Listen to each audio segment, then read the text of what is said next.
Good afternoon, my friends, and welcome back to the Blind Press YouTube channel and coffee stream episode 417. I hope you are all having a good Friday and are getting ready to have a good weekend. We have some awesome stuff to go through today.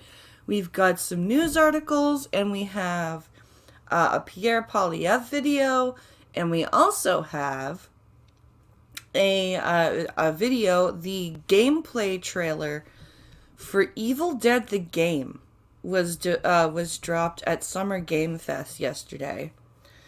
So we're going to do a live reaction to that trailer. I have not watched it yet on purpose. It's been sitting in my DMs going, "Blind Press, come watch me." And I've on purpose not watched it until the stream today. So I'm hoping that we can have a good stream and lots of fun here today. So what we're going to do is we're going to get the news articles read, and then we're going to go to the Poilievre video, and then we're going to finish with the Evil Dead trailer.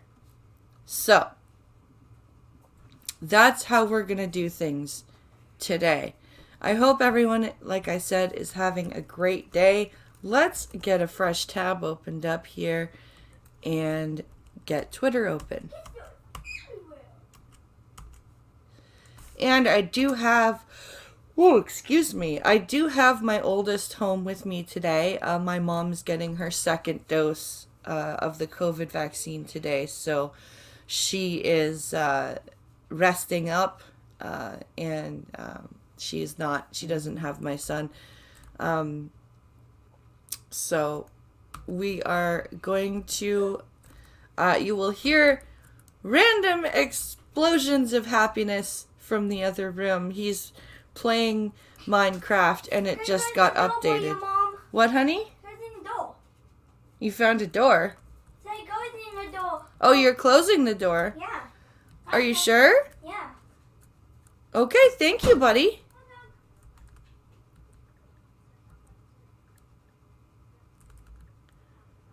What a good boy.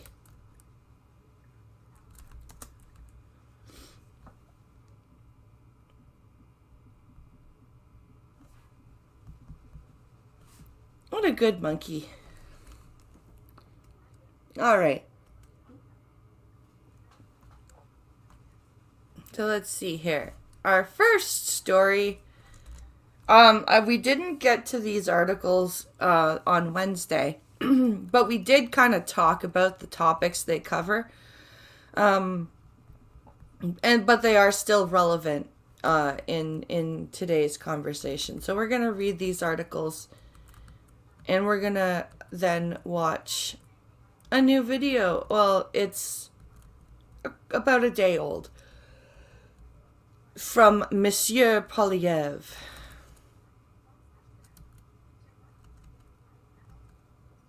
Where is... Oh, window. I want window, not tab. I was like, where's my StreamYard window? Why can't I find it? I was in the wrong menu. I know what I'm doing, I promise. Okay. Let's do this here.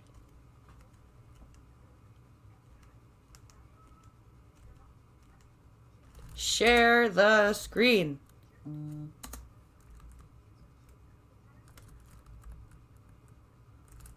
Okay.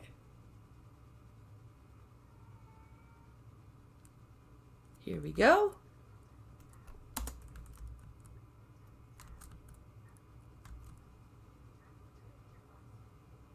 Wait.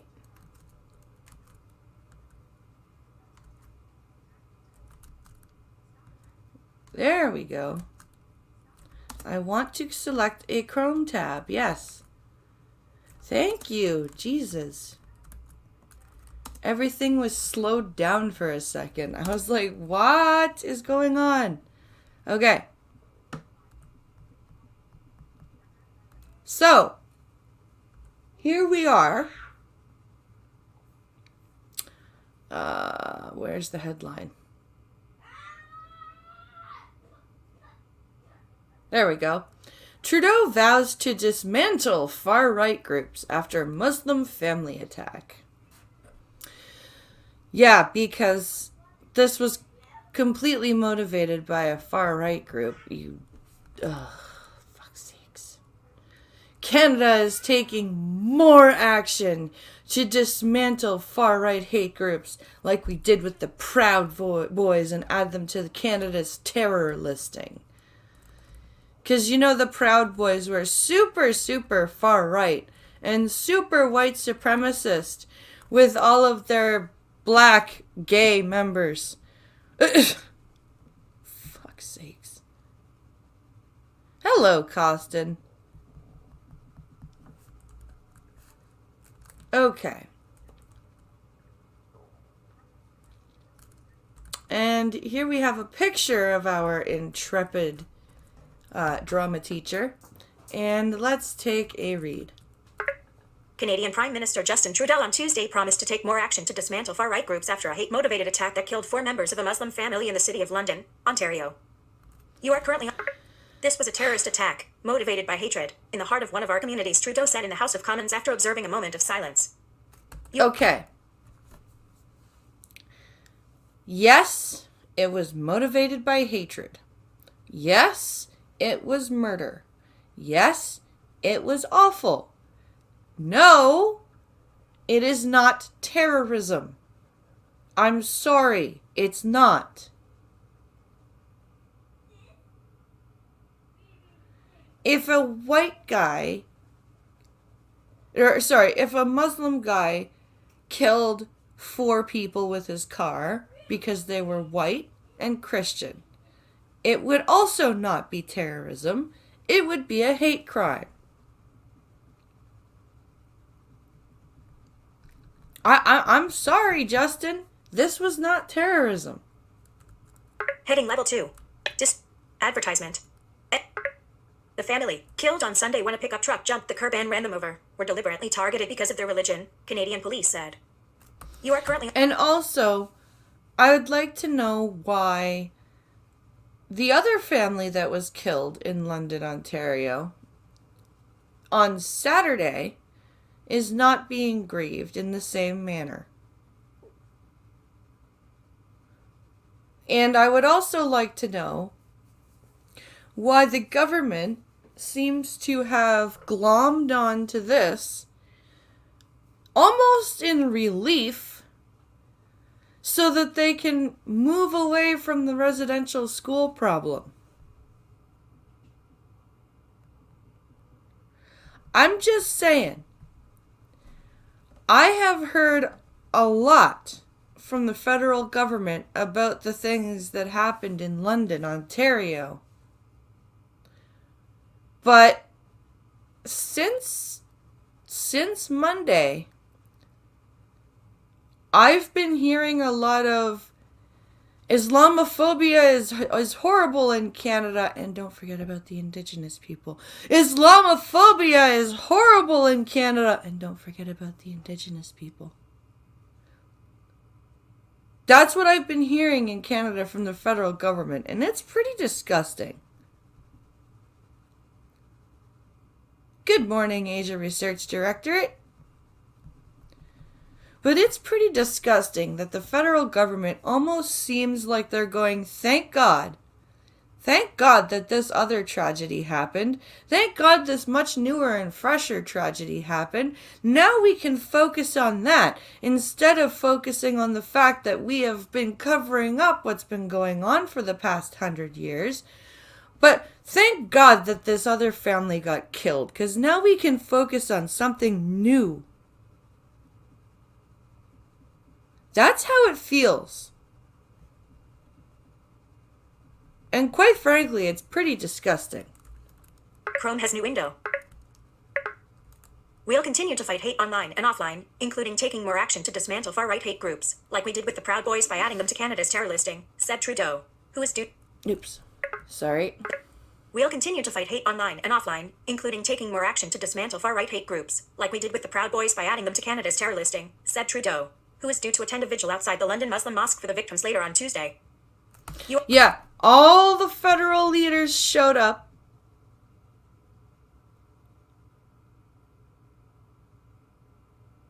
This other family isn't being grieved because their death probably can't be politicized. I know nothing about them. Yeah. But notice how all the federal leaders went to the mosque in London. I didn't hear about any of them going to Kamloops.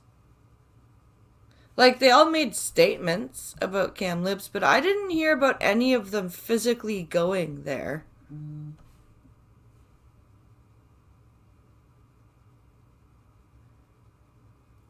I'm just saying. Heading level 2. More on this topic. Link. Heading. Let's see if there's anything. Next item in previous item. Next item. Story continues below. Yeah. Police in London arrested Nathaniel Feldman, 20, in a parking lot about 0.3 of a mile, 500 meters, from the London Muslim mosque. He was wearing a body armor type of vest. Feldman, who is white, has been charged with 4 counts of first-degree murder. Authorities are reviewing the possibility of terrorism charges. You are currently... It's not... Okay. Charge him with murder. Charge him with a hate crime. But it's not terrorism. And no, I'm not saying it's not terrorism because he's white. I'm saying it's not terrorism because it's not terrorism. The attack was the worst against Canadian Muslims since a man gunned down 6 members of a Quebec City mosque in 2017. London Mayor Ed Holder said it was the worst mass murder in his city's history. In September 2020, Mohammed Aslam Zafis, a Muslim man, was stabbed to death outside a Toronto mosque. Police charged a 34-year-old man with murder. Have you taken a look at the serial killers that have come out of your city, sir? The worst mass killing in his city's history. Are you insane?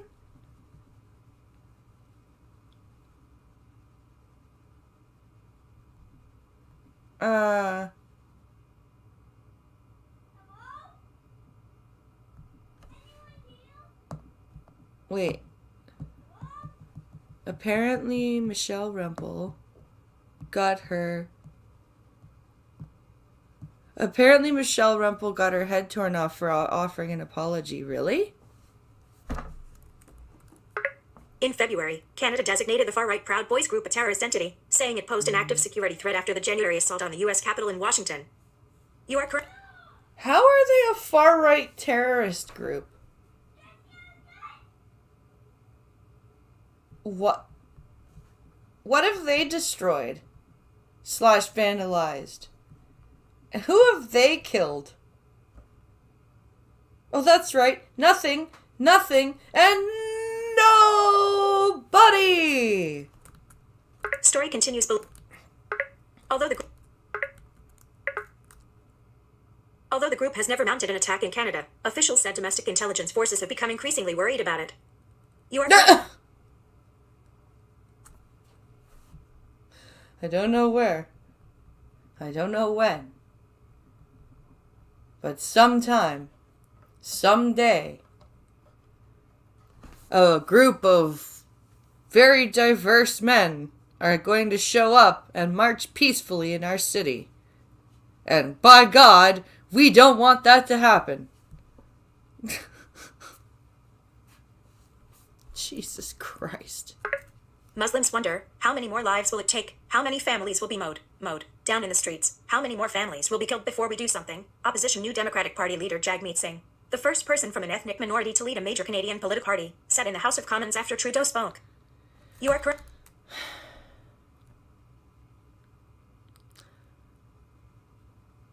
You know,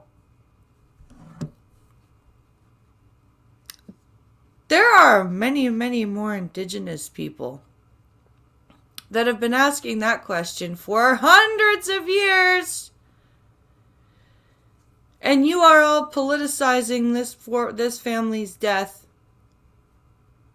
to distract everybody from the collective culpability of the problems facing the Indigenous community.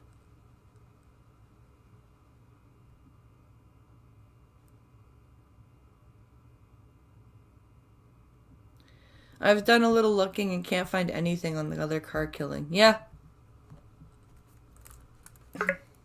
Nafis Azima holds her son, Neither can I. Sina Safdari, after placing flowers Monday night at the scene of a crash in northwest London that killed 4 members of a family 24 hours earlier. Photo by File Photo. An anti-Islam rally was held in London in 2017 that was organized, according to media reports, by a group called the Patriots of Canada against the Islamization of the West, PEJADA. Counter-protesters greatly outnumbered the anti-Islam demonstrators at the event, according to media reports at the time. You are currently... Story continues below. In a statement released, you are currently on a In a statement released late on Monday, the relatives of the victims said the accused attacker was influenced by a group that he associated with, but did not identify the group or explain how they knew this information. You are correct. Yeah, I was gonna say, how did the relatives of the dead family know who this guy was influenced by?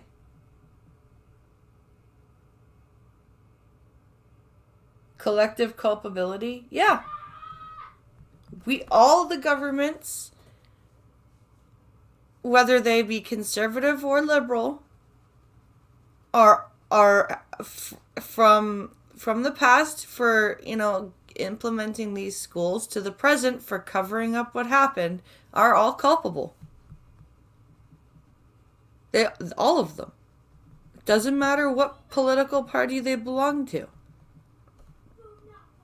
But they would much rather politicize the death of this family to distract everybody from that, instead of acknowledging how horrible it is, helping the City of London provide some grief assistance and grief support. But really, this is a municipal thing that needs to happen. This is not a federal issue. The federal government needs to be focusing on the indigenous stuff right now. Feltman appears to have had little social media footprint. A spokesperson at the Canadian Anti-Hate Network, an organization that tracks hate groups, said that is unusual for a 20-year-old man. Someone poured poison into his ear, said the spokesperson, who asked not to be named. We hope that further information will be shared to help determine and identify his online and media consumption. In April, Canada's intelligence service said the COVID-19 pandemic threatened to increase national security risks. Yeah. Not this. This is not a national security risk. They were not talking about this shit. The COVID-19 pandemic has exacerbated xenophobic and anti-authority narratives, many of which may directly or indirectly impact national security considerations, the Canadian Security Intelligence Service, CSIS, said in its most recent annual report. Yeah, anti-authority because the governments have fucked up so bad, and xenophobic because the governments have fucked up so bad.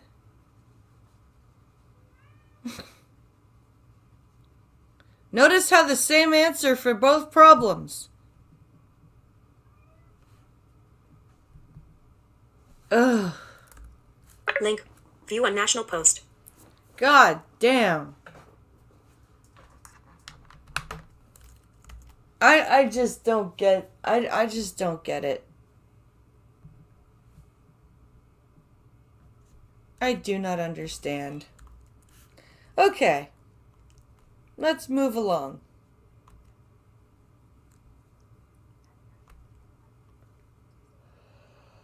Fuck. Okay. Which link is this? Ah, yes. So this is a story about from a city in Ontario called Hamilton. And I'm sure my Ontario friends know exactly where Hamilton is.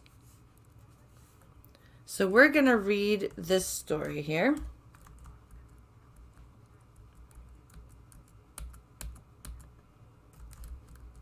Window. Hey, StreamYard, come on. There you are. Okay.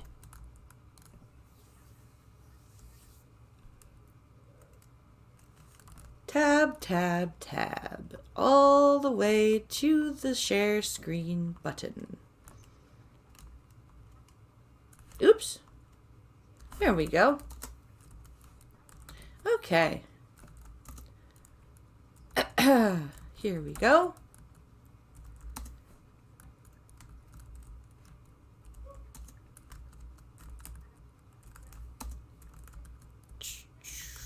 And share. All right, here we go. So, this is a story about some Hamilton paramedics.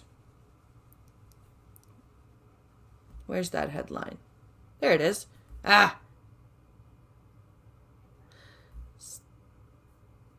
Every time I take my finger off, it stops talking.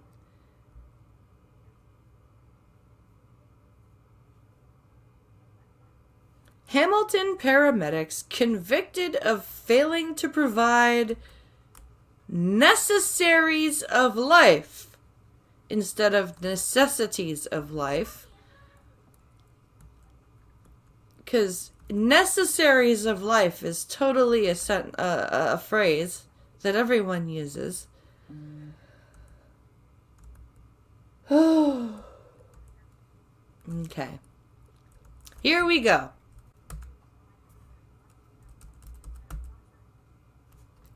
So this is involved in a Good Samaritan homicide. Whatever the fuck that means.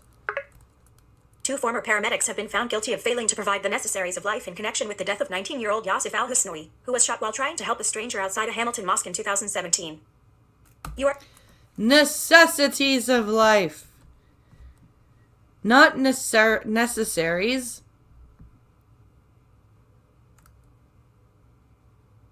Is it how the laws is written? Oh, weird. Justice has been served, al-Husnoui's father Mage told CTV News Toronto Tuesday. We have, now. Oops. Sorry. Justice has been served, al-Husnoui's father Mage told CTV News Toronto Tuesday. We have, now, confidence in our justice system, for us and for the whole society. Justice Harrison Arell delivered the verdict Tuesday, saying that 55-year-old Stephen Snively and 32-year-old Christopher Marchand had ignored their training on the day of the shooting. But why, though? The pair was dispatched to the downtown Hamilton scene December 2nd, 2017. Their legal counsel argued that they believed the teen had been shot with a BB or pellet gun, and that his injuries were not serious. You are currently... Okay, but... if he's been shot, and he's close to dying... Disney's probably trademarked the other phrase.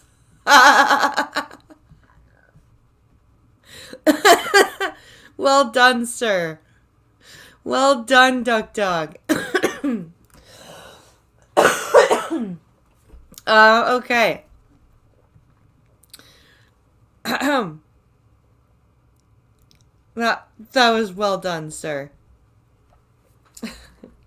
Al-Husnoui had in fact been shot with a .22 caliber handgun. God damn. The key here, if I'm the judge overseeing this, is there was evidence, at least from the young man's father, that paramedics were laughing, or at least making fun of the young man when he said, "I can't breathe." Legal expert Ari Goldkind said Tuesday. Wow.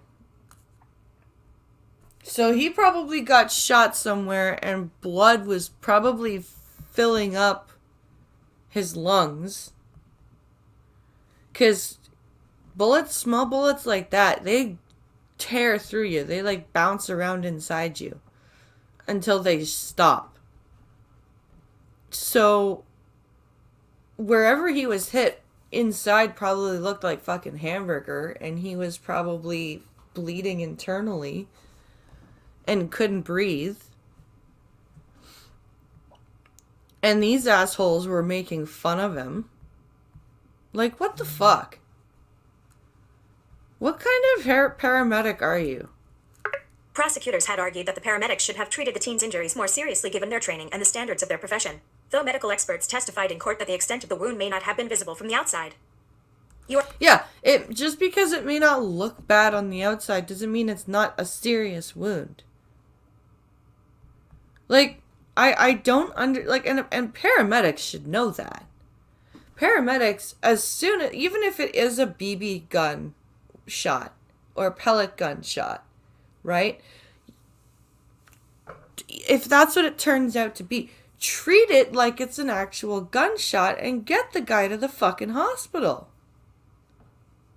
Like, wouldn't you rather be known for being like awesome paramedics that took things seriously and got the kid to the hospital and, did everything you could for him. And, then it turns out that he got shot with a pellet gun and he's going to be okay. Or would you rather be charged with negligent homicide and go to jail because you're being a fucking dickhead? I guess these two wanted the second one. According to a Special Investigations Unit, SIU report released in 2019, Al-Husnoy arrived at the hospital 40 minutes after police were initially called. He died 10 minutes after that. 40 Jesus Christ. And there's a general hospital in Hamilton, and there is a medical hospital, like a teaching hospital in Hamilton.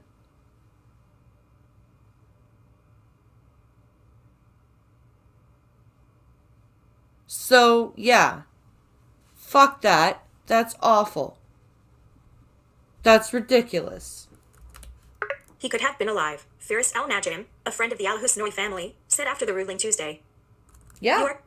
If they took the right steps, if they did their job the right way, if they moved fast like how they were instructed by the first responders and the 911 person who took the call. Exactly. This could have... Note to self, don't get hurt in Hamilton. Right?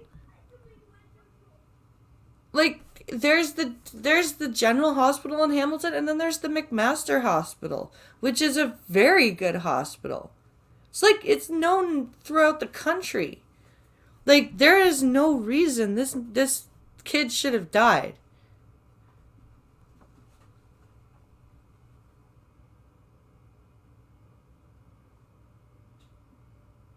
He was probably having a pleural effusion, and aside from being in the hospital itself, he was probably boned anyway. And, well, I think the paramedics definitely failed this kid. I really do. The union representing the now former paramedics told CTV News in a statement that it was disappointed in the court verdict. You are currently on... Justice Earl's decision could have a profound impact throughout the healthcare system, said Ontario Public Service Employees Union President Warren Smokey Thomas. But Al-Husnoy's younger brother Ahmed called the ruling a relief for his family. This ruling could have a broad effect in the healthcare system. Yeah, holding assholes to account.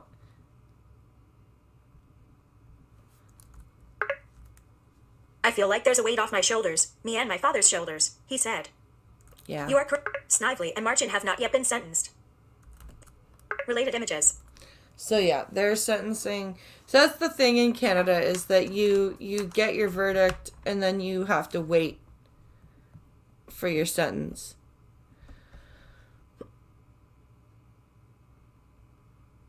Yeah, getting to an ER, like, especially had they taken him to McMaster Hospital, they very likely could have saved his life. McMaster is a phenomenal hospital. And it's where they send really bad cases for both trauma and disease. And there is no reason that this kid couldn't have been taken to McMaster Hospital and been at least attempted to save his life. There's no reason, like, the paramedics, there's absolutely no reason they couldn't have at least tried to get him there instead of dicking around. All right, last article, and then it's going to be video time.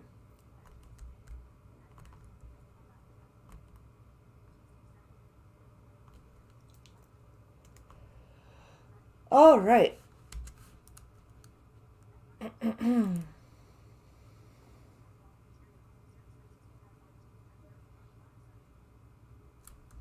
So, this is an opinion or an editorial piece from Brian Lilly, and we have read quite a few pieces from him before. He's a writer for the Toronto Sun. So we're going to read this article here.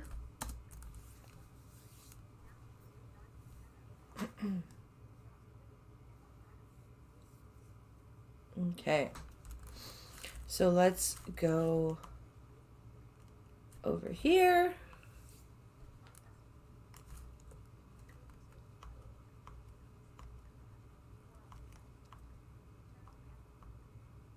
Okay. Share the screen.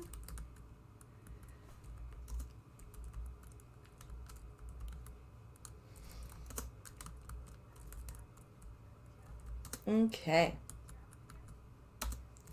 Here we go. So here we have, this says, report calling Ontario public service racist will have far-reaching impact. Oh, fuck's sakes.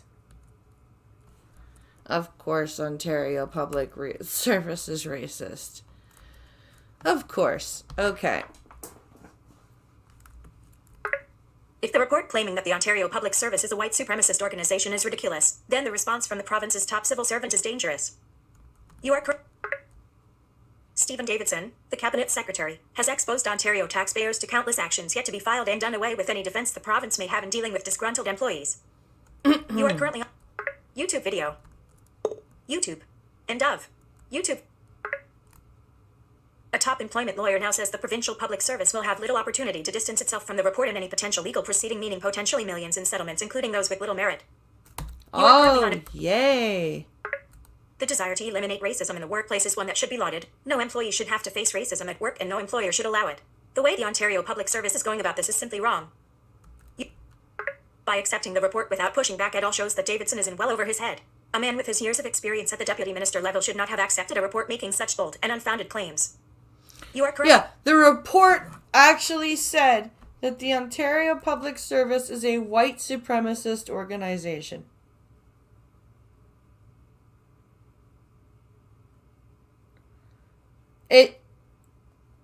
And the cabinet secretary was like, "Yeah, okay. Let's fix that." Story continues below. Third-party ad content. Frame 1. End of. Chrome has new window. End of. Many employees in discussion groups felt that the Ops was a fundamentally racist organization. One employee stated, with the agreement from discussion group participants, that the Ops is a white supremacist organization and those at the top have no real desire to see anything change because it will mean diminished power and control for them. The report states, What you are the currently on a text element. Oh my god. Oh my god. Does that mean bleeding into the lungs? Yes. I believe it does. YouTube video. Group. The Spadina End of. YouTube. The Spadina. End of. End of. YouTube. There we go. Unmute video button. Davidson didn't just accept this report. In sending it to staff, he apologized for the way Ops has operated and went further. Oh my god. Really he was doubling down. He was like, yeah, we're a white supremacist organization. I'm sorry about that. Let's fix that.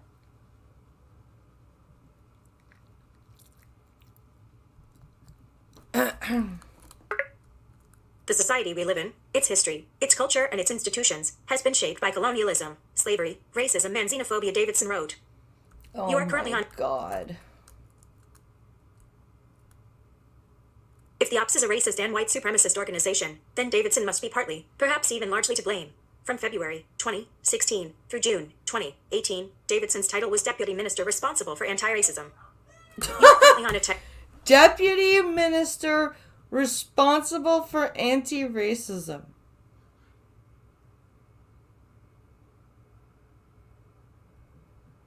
Oh my god. Story continues below. Third-party ad content. Frame 3. Chrome. End of. ops is what he and this report says it is, then why was he allowed to fail upwards from a position that paid $260,159 a year when he was in charge of stamping out racism to the job of cabinet secretary where he was paid $534,302? God damn. He clearly didn't do his job in dealing with racism, so why promote him? Maybe it was racism and white supremacy. The numbers don't back that up, though. The numbers don't back that up, though. This being the civil service, they measure all of these things, not only in terms of who gets hired but who gets promoted. Right? Currently on a text. While the Ontario Public Service isn't an exact representation of the Ontario workforce, it comes pretty close. Dismissing the entire 63,000-strong Ontario Public Service as a white supremacist organization is not only dismissive and insulting to those workers and managers, it is dangerous. Yeah. Story continues below. Because I know that there are not only white people working in the Ontario Public Service. Employment lawyer Sunir Chaudhry, a partner in the firm of Levitt, Sheikh, Chaudhry, Swan, believes that this report and the government's response to it will open the legal floodgates for people making complaints. It will. It is an unequivocal acknowledgement of wrongdoing, Chaudhry said. Some employees will consider it as nothing more than window dressing, with no firm commitment for change. Others will take it as open season to file a discrimination complaint against the ops. Yep. While the report itself and its claim that ops is a white supremacist organization is not a finding of fact, Chaudhry said it will have an impact before courts and human rights tribunals. It will. Absolutely it will.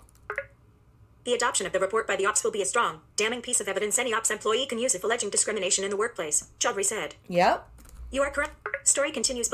If the Ontario Public Service itself is willing to say, yes, we're a white supremacist organization and we're sorry, then employees can use that in court to be like, see, look, see?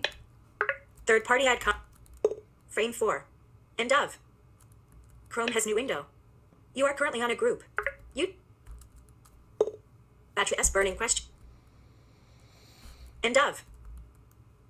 Unmute video button. Heading level 2. More on this topic. Okay, so that's basically that story. It's ridiculous. Like you can't just say that the entire public service is a white supremacist organization. There are absolutely non-white, non-Christian people working for the public service of Ontario in very high-paying jobs. So you cannot just say that the whole organization is a white supremacist organization. Like, that's crap. And as Brian Lilly says, it's incredibly insulting to the people, who aren't, first of all, who aren't racist. Second of all, who aren't white. Third of, good Lord. Okay. So now we're going to move on to the videos.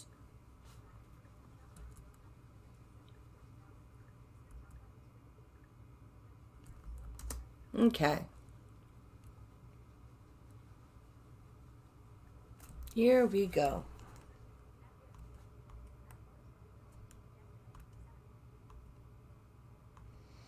So we're going to watch Mr. Poilievre first.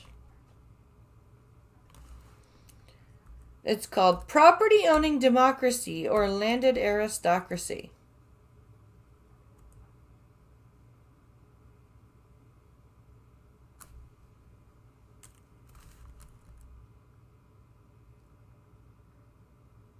Where is it? Where's the pause button?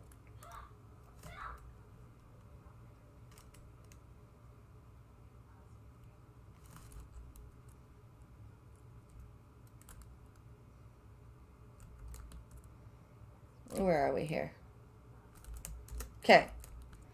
Let's get this back to the beginning. Okay. So, this is a 9-minute video, and it's his speech before the House of Commons. Oops.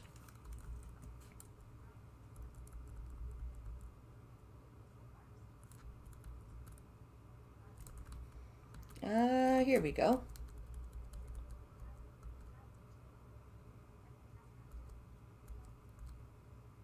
Where are we here? There we are.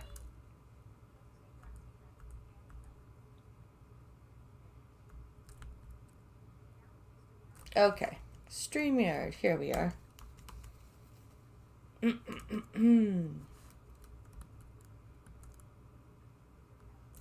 I need the share button, please. Here we are. Okay.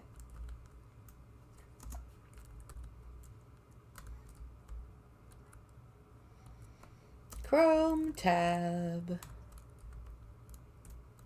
Okay.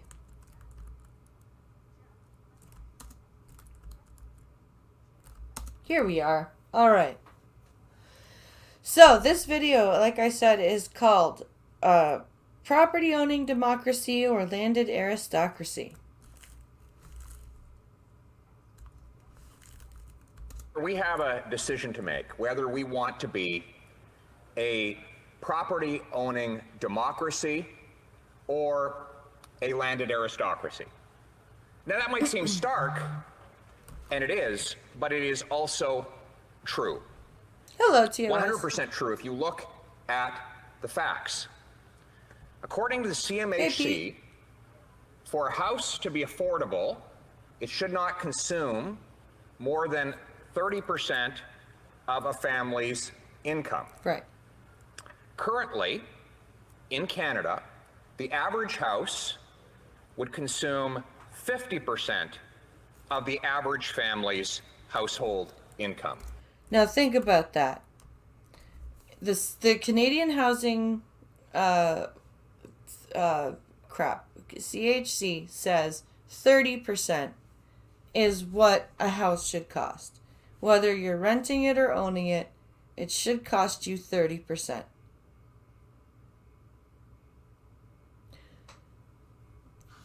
It's 20% higher than that right now.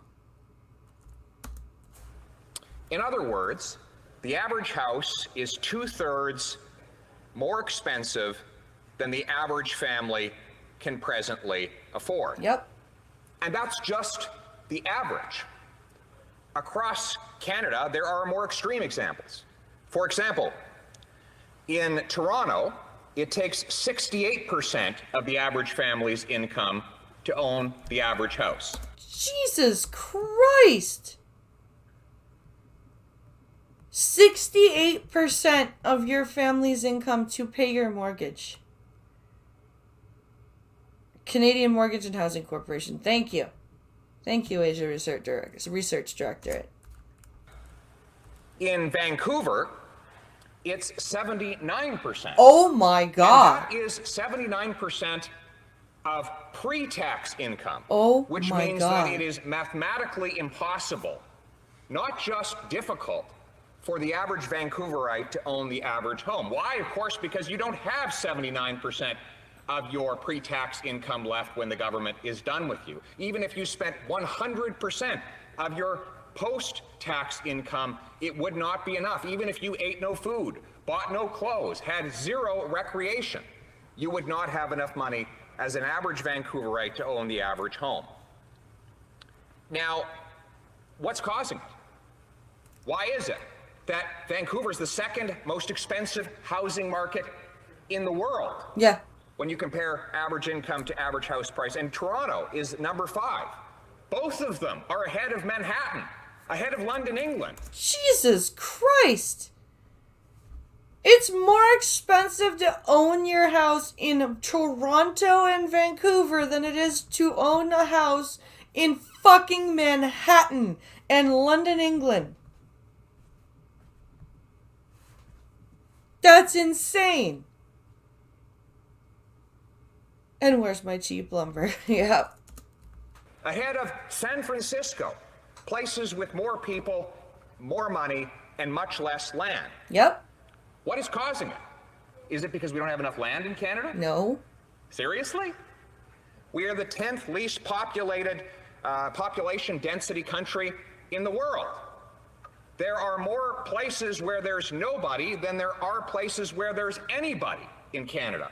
If you spread our population out equally across the land, there would be only one person standing on every 3 CFL-size football fields. Jesus Christ. That's how much land we have in this country. And yet, somehow we have a housing shortage. Well, clearly, it's not a lack of land. So could it be that there's a booming economy that's driving up housing prices? Well, of course not. The GDP went down $120 billion last year and has not recovered. So what else is it? Is it COVID? Well, COVID should have reduced housing prices. When CMHC testified at Finance Committee at the beginning of COVID, they said that the pandemic would reduce housing prices by 14%. Yeah. The Bank of Canada said it would be a disinflationary event. And it should have been. Yes, it should People were have. moving further out into the country where per square foot costs are actually lower. Furthermore, their jobs were threatened, so they would be less inclined to get approved for a mortgage. Yeah. And their earned wages were down, which means that they would have less money with which to pay it. It should have driven down housing prices. Instead, housing prices went up. They did. They started going down in April 2020 before rocketing up 40% since that time. So what is the real cause? Well, the answer is that government is restricting supply and ballooning demand. Let's start with supply. Here in Canada, we have one of the slowest processes on planet Earth to get from buying a land to building on it. Yes. In some jurisdictions, it takes 7 years. Canada, in general, is a place where it takes forever to get anything approved. In fact, out of 37 OECD nations, we're ranked number 36 for the time it takes to get a building permit for a warehouse. Good Not much Lord. different for housing. Toronto's per unit of housing Hello, cost Scribe. of government is 50% higher than the average in the United States municipalities.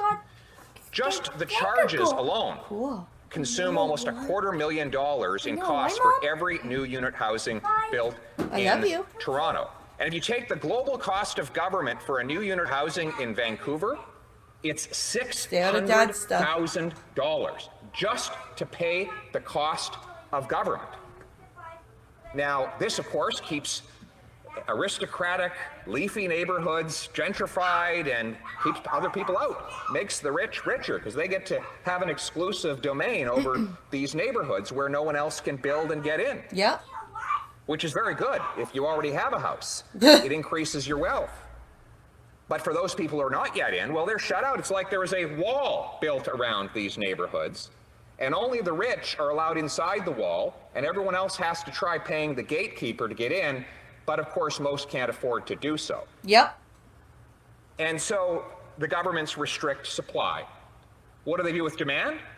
Well, they have pumped $356 billion of brand new created currency into the financial system. Mm-hmm. The Bank of Canada began printing money in March of 2020. Alex, leave daddy's stuff and alone. From February of that year to February of this year, the money supply grew by $354 billion. What was the size of the federal deficit? $354 billion. I thought you were in your world. So the printed money was to pay the government's Why are you in overspending. dad's world? Get out of What there. did that do to inflation? Well, as we know, inflation is everywhere and always a monetary phenomenon. As the supply of money goes up, the prices rise with it. And it started with Alex, housing do prices. not mess up In fact, daddy's Minecraft from Q1 world. 2020 to Q1 2021, the money that went into the financial system and into the mortgage system increased Hello, mortgage Dr. new Nishima. mortgage borrowing by 41%. You know what the price increase was for housing between April of last year and April of this year? Oh, God, I'm scared. 42%. Holy moly. So the newly created money jacked up mortgage borrowing by 41% and housing prices by 42%. That's nice. Why are you in his world? Coincidence? Didn't daddy Of course say to not. stay out of These are the his world? simple laws of supply and demand. And they're working very well for the very rich. If you own a $10 million mansion, the increase in your home value, depending on what month to month you choose, is somewhere between $3 and $4 million. Oh my That's God. money you get for doing absolutely nothing. If you are a working class person with the dream of buying a home, that dream just got more and more remote and more unlikely. Yep. And furthermore, your landlord. Like Pinkalo and I are looking around going, we're never going to be able to own a house at this point. And rent, and the crazy thing is about this is that buying a house is almost impossible, and rent is even going up. And landlords are seeing how much money they can make for selling their house, and they're selling, and families are stuck, like, not being able to find a house because rent is also jacked up, and there's starting to be bidding wars on rental properties.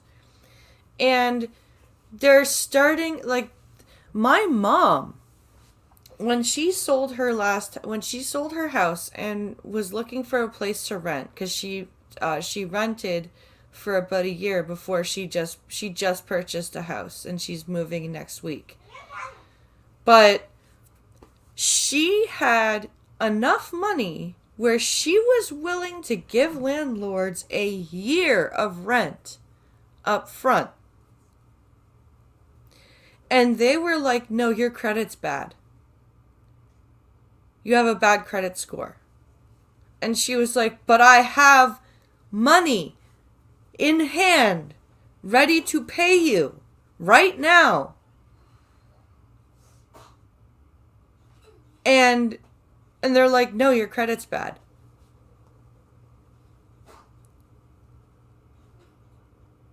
Build your house only, Alex. Understand? Yes. Got it. Do not touch any of Daddy's stuff. Yeah. Daddy's listening to my show, What? so he knows what's going on. Then we watch. Okay? Okay. I'm looking to buy, and I'm afraid I can't even afford a single wide. Yeah.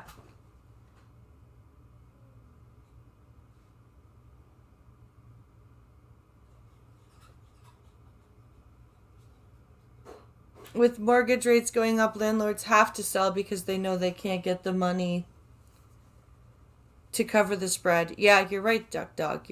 Pete, you're right. That's exactly what's going on. Or it's about to raise your rent because the cost of property has risen, which he or she will use, and perhaps in some cases unavoidably so, to raise rent on the people who live there. So the wages of working class people, measured in the amount of real estate you can buy, are down in value by 30 to 40% in just 1 year. Yep. Meanwhile, the wealth of the super rich is way up. So what money printing does is it raises the price of the things that the poor must buy and that the rich already own.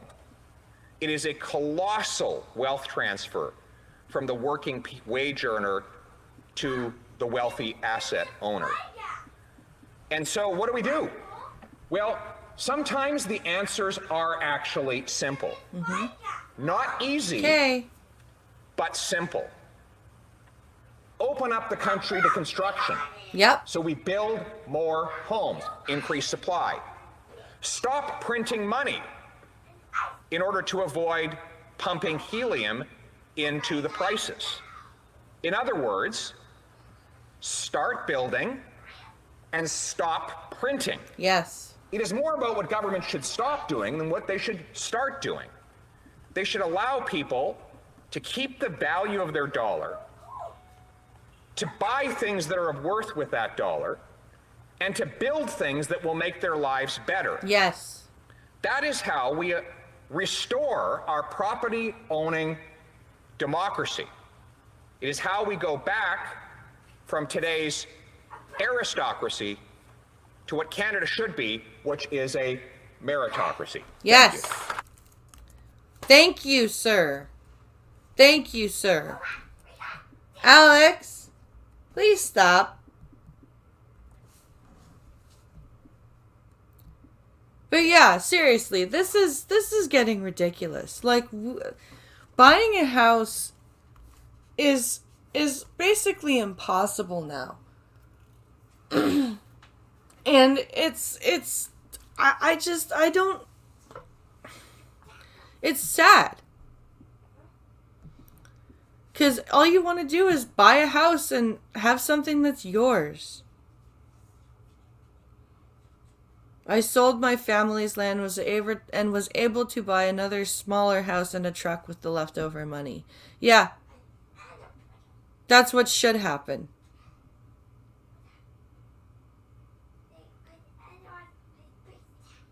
Give me my 50 acres in a year to clear the front 5 for a road like the settlers. Yep. I like Pierre. I do too. I do too. Buddy. Okay, so now we're going to get into the fun stuff. And please don't play. I don't want to miss any. I don't want to be spoiled. I want to be able to share this. Don't play until I can share this. Stop it. Stop it. Thank you. Okay. Okay. Where are we here?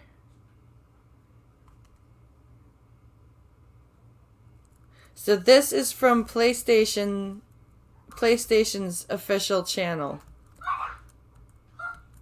Buddy, stop.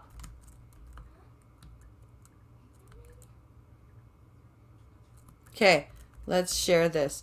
So this is going to be the gameplay trailer for Evil Dead the game. And I have not watched this yet. So my reactions are going to be completely real, completely new. It's gonna be awesome.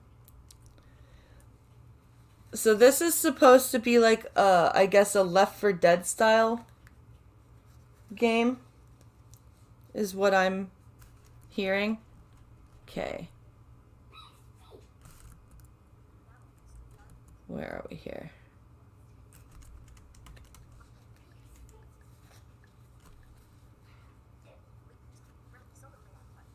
Okay. I want both ears on so I can hear it. Okay.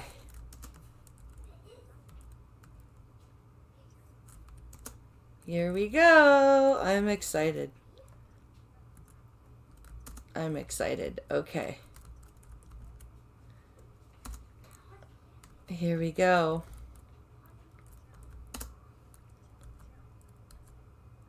Okay. I'm so excited. Okay, here we go.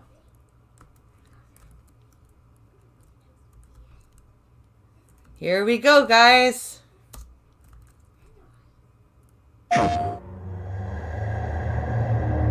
Holy shit. Good music so far.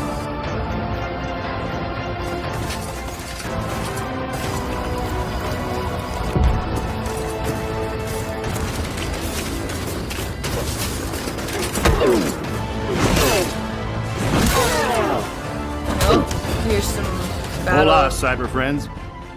I'm Bruce Campbell. You know me as Ash Williams, the dude who saved the world from evil.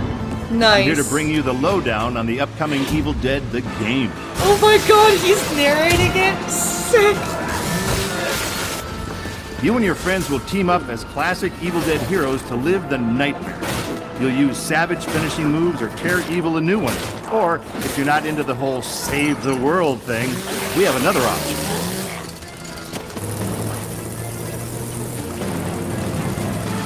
You can play as the vile Kandarian demon himself. But who would want to do that? He'd be a dick. With the power of possession in your arsenal, you'll scare those goody two-shoes to death. Literally, you can do that if you're a dick. Whether you choose the path of evil or righteousness, you'll be throwing down in places you've seen before.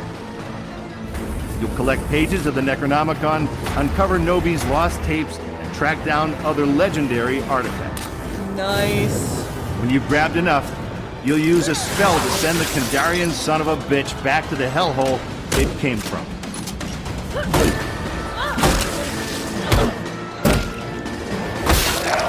Soon you'll experience the horror yourself, but for now I'll leave you with this thought.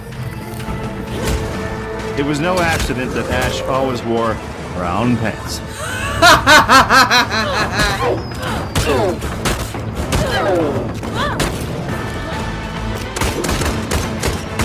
Nice.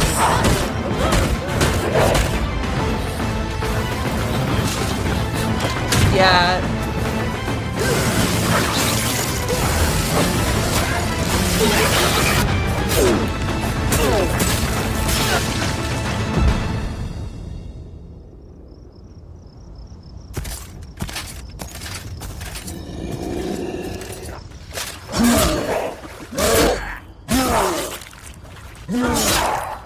I'll spoil those good.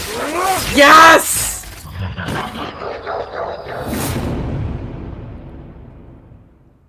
PlayStation. It's got Evil Ash! Yes!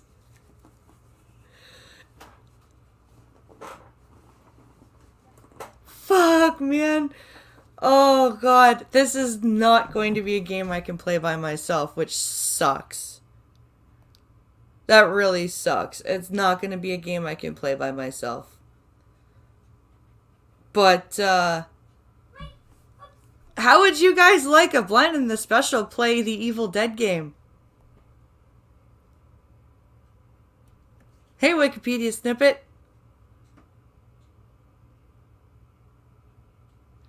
Yeah, for anybody wondering what those figurines on the wall behind her are, those are Evil Dead characters. Yeah, I love Evil Dead. Evil Dead is, besides Star Trek, is my favorite franchise.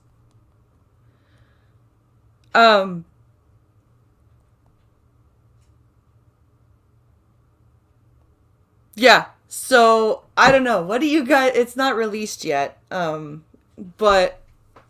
What do you guys think of Blind and the Special play Evil Dead the game? Because I have to experience this game somehow.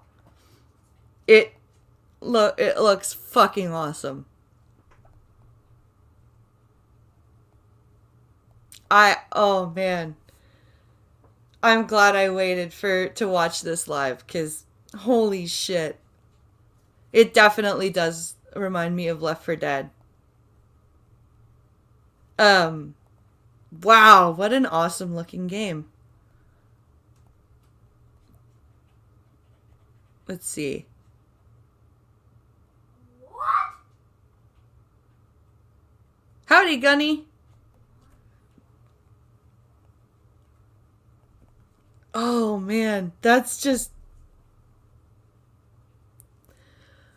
What an awesome game.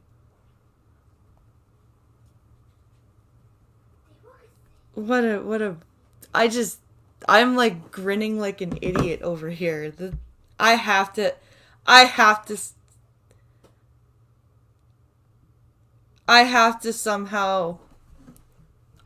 play this game somehow. Even if it's playing with a sighted person, I have to fucking play this game somehow. I don't care. Oh man. A blind can see. Oh, shut up. Okay. This game sounds awesome. Is that better? No,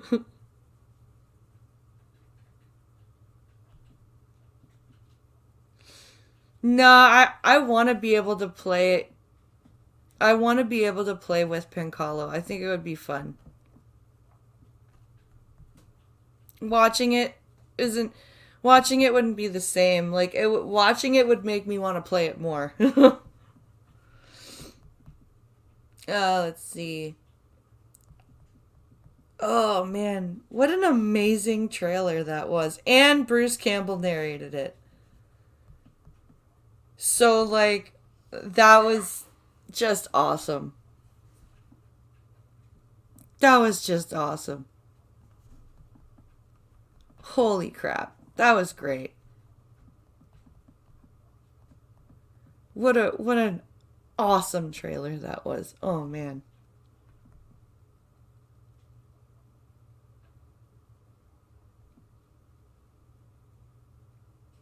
Evil Dead the game, Gunny. Here, you know what I'll do since a bunch of people just came in? I'm gonna watch it again. I'm watching it again. I don't care. I don't care. I'm watching it again. Reaction people, reaction videos for this trailer, watch it again. So I wish I met Bruce Campbell. I don't think you could stream you playing with the old man. Oh, you mean playing the game. Well done, Wikipedia's, or well done, Cannibalistic Wizard. Okay, let's see here. Okay. Yeah, I'm playing this again for the new people, and I want to see it again too, so I don't care. And that'll take us to 2:30, so it'll be fine.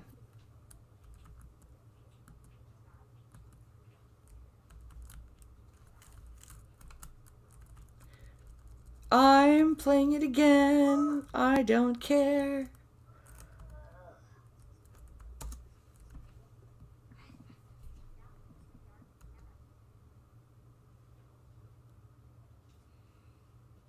We can't stream that on YouTube, but we could have another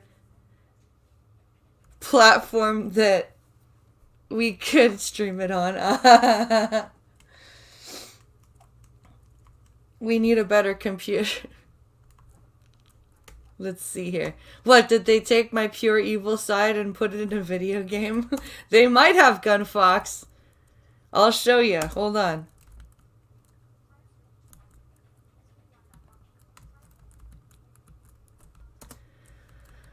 Oh, okay.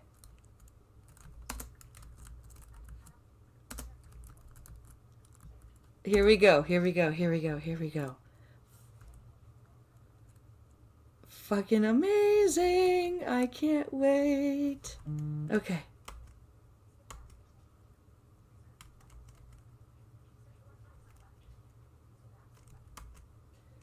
Here we go. Come on, go faster. Go faster! Okay, this is Evil Dead the game. Gunny.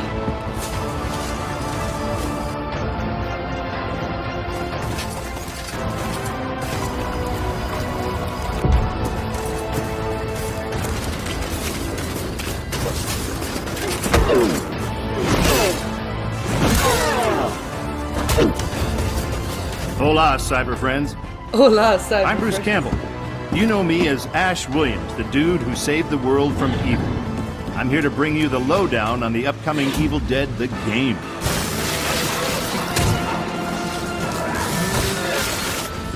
You and your friends will team up as classic Evil Dead heroes to live the nightmare.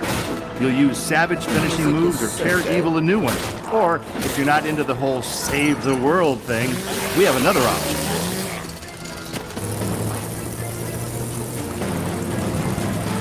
You can play as the vile Kandarian demon itself. But who would want to do that? You'd be a dick. You'd be a dick. With the power of possession in your arsenal, you'll scare those goody two-shoes to death. Literally, you can do that if you're a dick. Whether you choose the path of evil or righteousness, you'll be throwing down in places you've seen before. Thank you. You'll collect pages of the Necronomicon, uncover Nobi's lost tapes, and track down other legendary artifacts. When you've grabbed enough, you'll use a spell to send the Kandarian son of a bitch back to the hellhole it came from.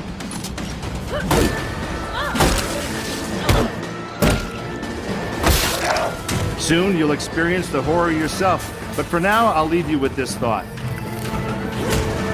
It was no accident that Ash always wore brown pants.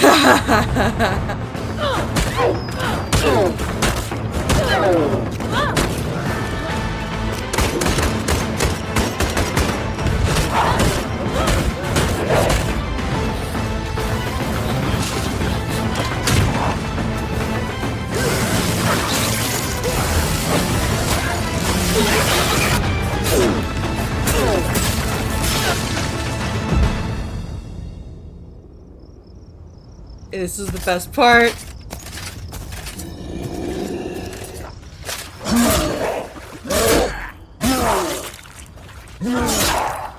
I'll spoil those good.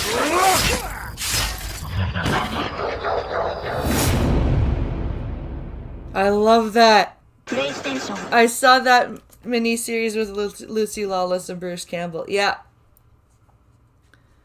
Oh. I have to play this game. I have to play this game somehow.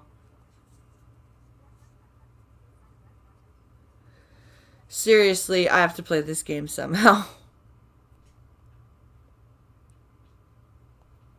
Oh, what an amazing sounding game. Oh, I have to get my hands on this game, even if it's just like I get directed through. Even if it's the way I played Zelda. The way I played Zelda on the N64 was I had my dad and my uncle like guide me on the walking stuff, like walking through stuff, but then when it came to the battles, it was like go, go, go, go, fight, fight, fight. Even if I have to do it that way. That was the trailer for Evil Dead the game. Check your logic. And if the other franchise that I love besides Star Trek is Evil Dead. And god damn, I want to play this game so bad.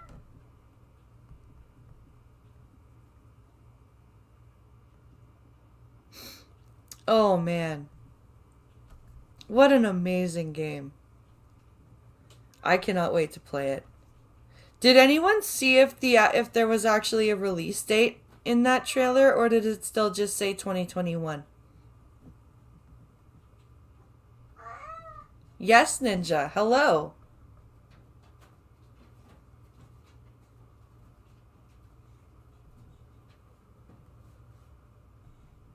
Let's see. There's a YouTuber. His name's Zelda. Oh.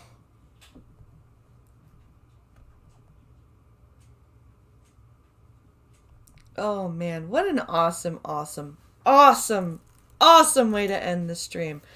Guys, thank you for watching. I hope you guys enjoyed yourselves today. I did. I had a great time, and thank you for watching. I hope you guys have a great day. Please come by Twitch.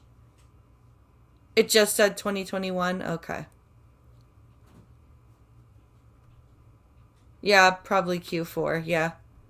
It may come out for the Game Awards in November. Or E3 or something like that. There may be more reveal for E3. Anyway, thank you guys for watching. Please come by Twitch tonight at 11 p.m. for another Beat the Blind Girl. And I will be practicing for the open qualifiers for EVO because I signed myself up for those. Because I'm a crazy person. There's more news for you to go through. You know what I'm going to do for Monday? I'm going to do a Discord deep dive. That's what I'm going to do. I hope you guys have a great day. Come by Twitch tonight for the Beat the Blind Girl. And also come by back tomorrow for the Star Trek stream. We're going to be talking about episodes and movie moments that just made us laugh. So come and watch that. I hope you guys enjoy yourselves and have a great weekend. Thank you so much for watching. I'll see you guys later. Bye, guys!